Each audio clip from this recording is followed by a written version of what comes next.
জানো, মোহাম্মদপুরের গৃহকর্মীর বিষয়ে পুলিশ ব্রিফ করেছে। সে নাকি চুরি করার উদ্দেশ্যে ওই বাসায় ঢুকেছিল। আর বলিস না, আরে ওই ঘটনার পর থেকে তো আমি নিজেও ট্রমাটাইজড। আমি ওই আমার বাসার যে হেল্পিং হ্যান্ড, সাথে সাথে তাকে বলেছি যে আপনার আইডি কার্ড এনে জমা দেন। তো সে তো অবাক হয়ে গেছে যে এতদিন পরে কেন আবার আইডি কার্ড লাগবে। তো আমি বলেছি যে দেখেন, এরকম এরকম ঘটনা ঘটে চারপাশে, তো আমাদের আইডি কার্ডটা রাখতে হবে। তো উনি আজকে এসে জমা দিয়েছেন। কিন্তু তোমার এই আইডি কার্ড তো মানে উনি যখন কাজ শুরু করেছেন এখানে তখনই নেওয়া উচিত ছিল। উচিত ছিল, কিন্তু আমরা আসলে অত গুরুত্ব দিই নাই। এখন কিন্তু সেগুলোকে গুরুত্ব দিতে হবে, এবং এই ঘটনার পর পুলিশের পক্ষ থেকেও কিন্তু বলা হয়েছে। হ্যাঁ, ওই যে কি কি যেন বলছিল। হ্যাঁ, যেমন গৃহকর্মী নিয়োগের আগে তার পরিচয় নিশ্চিত হতে হবে, এবং তার জন্য তুমি তার ন্যাশনাল আইডি কিংবা জন্ম নিবন্ধন এই কাগজগুলো নিতে পারো। তবে এই কাগজগুলোর সাথে তার বর্তমান ঠিকানা বা এই কতটা মেলে সেটাও কিন্তু পরীক্ষা করে দেখতে হবে।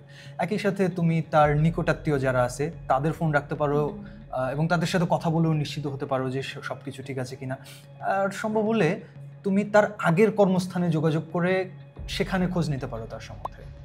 হ্যাঁ, ওই মোহাম্মদপুরের গৃহকর্মীটা নাকি আগেও এরকম ঘটনা করছে। এই জন্যই তো প্রথম কয়েক মাস তার কাজ এবং আচরণের দিকে একটু বেশি খেয়াল রাখা জরুরি। কিরকম? যেমন ধরো, তোমার যে দামি জিনিসপত্রগুলো আছে বাসায় সেগুলো একটু আলাদা এবং নিরাপদ জায়গায় রাখতে হবে। একই সাথে খেয়াল রাখতে হবে যে বাচ্চাদের সাথে সে কীরকম আচরণ করছে। হ্যাঁ, বাচ্চারা অনেক সময় অনেক কিছু বুঝতে পারে, বা বাচ্চারা আসলে ব্যাড ফিল করে, বা বাচ্চাদের গাট ফিলিংটা বেশি কাজ করে। এই জন্যই অস্বাভাবিক কিছু দেখলে আসলে এটাকে গুরুত্ব দিয়ে বিবেচনা করা উচিত। আর বাচ্চা যদি ছোট হয়, একা তাকে না রেখে, হ্যাঁ, এবং বাচ্চাদের মধ্যে যদি কোনো আচরণগত চেঞ্জ আসে সেটাকে কিন্তু খুব গুরুত্ব দিয়ে দেখা উচিত, অবহেলা করা উচিত নয়।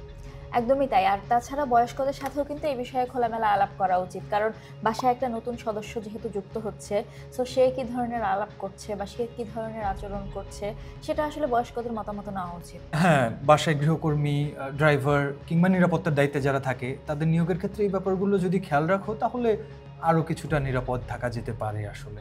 বেশ।